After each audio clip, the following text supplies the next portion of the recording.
मैं डॉक्टर अमित भटनागर पंतनगर कृषि विश्वविद्यालय में प्रोफेसर के पद पर कार्यरत हूँ और अपने इस चैनल के माध्यम से मैं कृषि की जानकारियाँ देता हूँ ताकि छात्रों को, स्टूडेंट्स को उसका लाभ मिल सके और जो किसान भाई खेती करते हैं उसमें भी उनको ज़्यादा लाभ मिल सके। तो स्टूडेंट्स के लिए मैंने कई प्लेलिस्ट बनाई है जिसमें हिंदी इंग्लिश दोनों के लेक्चर्स हैं और उसमें स्टूडेंट्स उन प्लेलिस्ट को देख सकते हैं इंग्लिश के लेक्चर्स के लिए।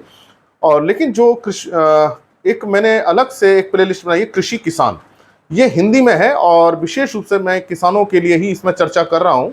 तो जिनको इंग्लिश सुनना है, who wants to listen in English, they can watch the different playlist. लेकिन उसमें जो किसानों के लिए जो है वो कृषि किसानी है जो हिंदी में ही मैं वार्ता करता हूँ। आज जो मैं बात करना चाह रहा हूँ वो है फास्फोरस उर्वरकों को क्यों हम बुआई के समय देते हैं, सारा का सारा हम क्यों बुआई के समय देते हैं और अगर हम बाद में अगर हम देंगे, खड़ी फसल में देंगे तो उसका क्या प्रभाव आएगा खड़ी फसल में फास्फोरस उर्वरकों को देने का। तो देखिए, जो नाइट्रोजन, फास्फोरस, पोटेशियम इसी को उर्वरक आते हैं और हम प्रयोग करते हैं और नाइट्रोजन शुरू में थोड़ी मात्रा देते हैं और जब खड़ी फसल में हम 3-4 बार में देते हैं। लेकिन फास्फोरस और पोटेशियम को हम शुरुआत में ही सारी दे देते हैं, जितनी भी मात्रा है। तो ऐसा क्यों है कि फास्फोरस को हम, आज फास्फोरस पे बात करूंगा, पोटेशियम पे किसी और चर्चा करूंगा मैं, कि हम फास्फोरस को ही क्यों सारा बुआई के समय दे रहे हैं और अगर हम खड़ी फसल में दे देंगे तो क्या होगा। हाथ के माध्यम से दे दें, चाहे हम डीएपी डाल दें, चाहे एनपीके डाल दें, एसएसपी डाल दें, खड़ी फसल में 20-25 दिन बाद डाल दें तो क्या प्रभाव होगा। और अगर हम उसका पानी में सॉल्यूशन बना के छिड़काव कर दें जैसे यूरिया करते हैं तब क्या होगा।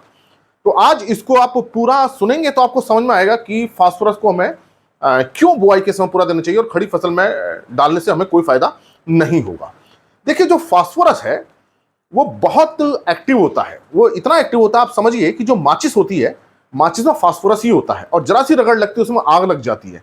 तो फास्फोरस जो तत्व है बहुत ज्यादा रिएक्शन करता है और ये जो है फ्री स्टेट में नहीं मिलता। जैसे खाली फास्फोरस मिल जाए ऐसा मिलना बड़ा मुश्किल होता है।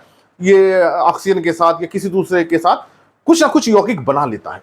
इसी तरह से जमीन के अंदर भी ये फ्री नहीं होता, स्वतंत्र रूप से नहीं होता है, किसी ना किसी के साथ यौगिक बनाता है। खासतौर से चूंकि जमीन में एल्यूमिनियम ज्यादा है, आयरन ज्यादा है, तो इनके साथ यौगिक बनाता है और अगर कैल्शियम ज्यादा है तो कैल्शियम के साथ बना लेता है। तो ये एक समस्या है फास्फोरस के साथ। अब ये जो यौगिक बनाता है ये पानी में घुलते नहीं है और किसी भी तत्व का जड़ें तभी लेती हैं जो पानी में घुल जाए। कि अगर कोई चीज पानी में नहीं घुल रही है तो पौधे उसको नहीं ले पाएंगी, जड़ें नहीं ले पाएंगी। तो किसी भी तत्व का, हम जो भी पोषक तत्व दे रहे हैं उसका पानी में घुलना जरूरी है।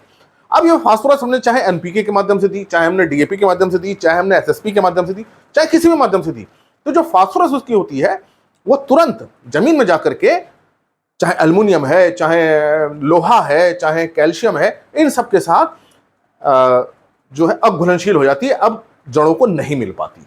अब इसकी जो घुलनशीलता होती है वो धीरे धीरे धीरे धीरे बढ़ती है, मतलब समय के साथ ये धीरे धीरे घुलना शुरू होता है। ऐसा नहीं होता कि बिल्कुल अघुलनशील हो गया, ऐसा नहीं होता है, क्योंकि बहुत सारी रासायनिक क्रियाएं होती हैं, घुलता रहता है, फिर बनता है, अघुलनशील हो जाता है, फिर घुलनशील होता है, फिर अघुलनशील हो जाता है। तो अब हमने जब फास्फोरस को डाला तो वो अघुलनशील हो गया। अब उस समय तुरंत पौधों को नहीं मिल पाएगा। अब मान लीजिए फसल आपकी 25 दिन की है, अब आपको मान लीजिए फास्फोरस देना है और आपने क्या किया कि फास्फोरस खड़ी फसल में ऊपर से डाल दिया। अब देखिए होगा क्या कि इसको इस चित्र के माध्यम से समझने की कोशिश करें कि ये आपकी फसल है और आपने जो है एसएसपी डाला, चाहे एनपीके डाला, यहां डालेंगे।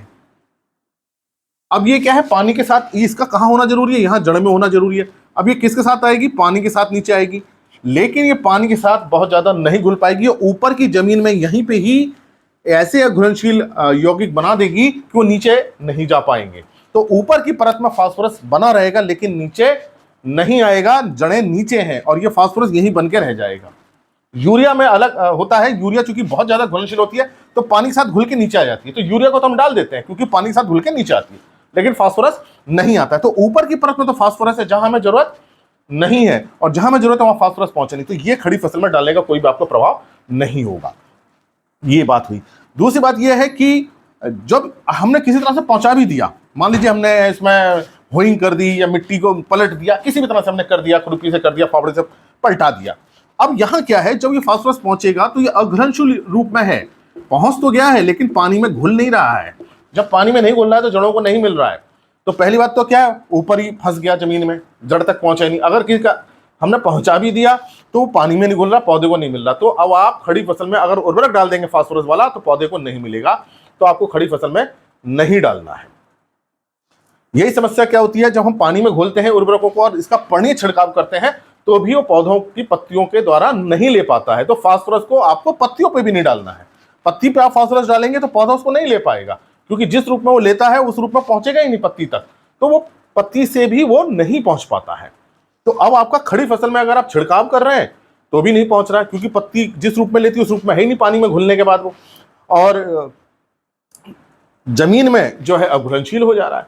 तो इसको हमें कहाँ डालना है, सारा का सारा हमें कब डालना है, बुआई के समय डालना है। अब हमने बुआई करी और उस समय हमने डाला, अब उस समय क्या होगा, डालने के बाद वो अघुलनशील हो जाएगा, लेकिन धीरे धीरे 20, 25, 30 दिन बाद वो धीरे धीरे घुलना शुरू होगा, और जब 20-25 दिन में जब फसल को जरूरत होगी तो धीरे धीरे पौधे को मिलता रहेगा। इस कारण से हमको बुआई के समय ही डाल देना चाहिए, ताकि जब हम बुआई के समय डालेंगे तो 10, 15, 20 दिन बाद धीरे धीरे घुलना शुरू हो जाएगा। घुलने की बहुत प्रक्रियाएं होती हैं, और पानी भी रहेगा और सूक्ष्म जीव भी होते हैं, वो भी इसको घोलते हैं, और कुछ अम्ल पैदा होते हैं जमीन के अंदर कार्बनिक पदार्थों से, वो उसको घोलते हैं।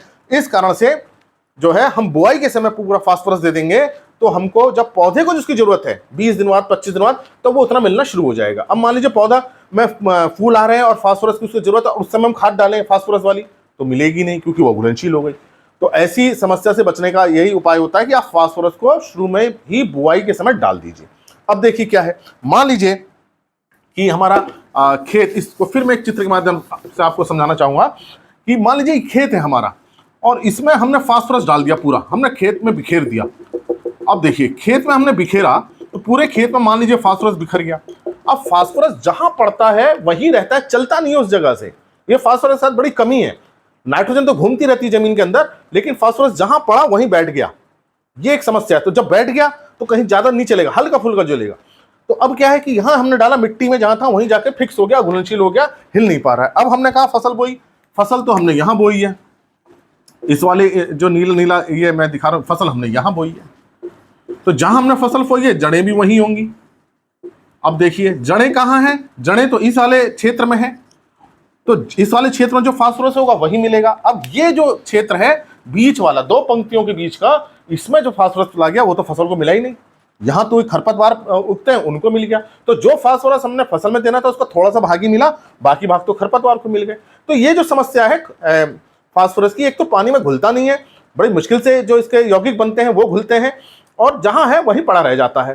तो ये समस्या से बचने के लिए क्या उपाय है कि आपको फास्फोरस को पूरे खेत में नहीं छिड़कना है। अगर आप पूरे खेत में छिड़केंगे तो जहां जड़ है केवल वही मिलेगा, अब दूसरे क्षेत्र में नहीं मिलेगा। तो हम क्या करें कि जो हमने लाइन खोली है बुआई के लिए, केवल उसके अंदर आप डालें, बुआई के लिए डालें, जहां है उसी के बगल में डाल दें या उस पर डालें, और तब जो है बुआई करें। पूरे क्षेत्र में फास्फोरस को मिलाने की जरूरत नहीं होती है, कूड़ों में डालें। इसको बोलते हैं बैंड प्लेसमेंट, कि जहां आपका बुआई करनी है उसके उसी कूड़ में आप प्रयोग करें, उसके बगल में कर लें, ताकि जैसी जड़ निकले उसको मिल जाए। तो अगर आप ये ध्यान रखते हैं फास्फोरस का, तो आपको समझ में आ जाएगा कि खड़ी फसल में नहीं डालना है, उसका छिड़काव भी नहीं करना है, और सारा का सारा हमको बुआई के समय डालना है और कूड़ा में डालना है। तो जो आप फास्फोरस डालेंगे निश्चित रूप से पौधों को मिल जाएगा। तो ये समस्या क्यों होती है अब आपको समझ आ गया होगा, क्योंकि फास्फोरस बहुत जल्दी जमीन में अघुलनशील यौगिक बना लेता है और पानी में घुलता नहीं, और जहां रहता है वहीं पड़ा रहता है, हिलता डुलता नहीं है जमीन से।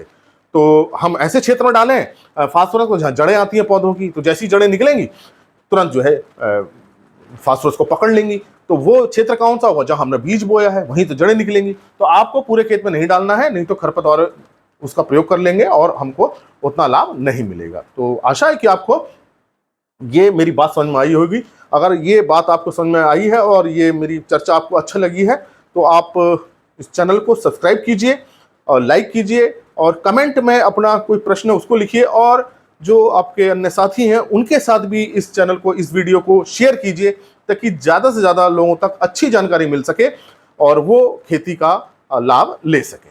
धन्यवाद।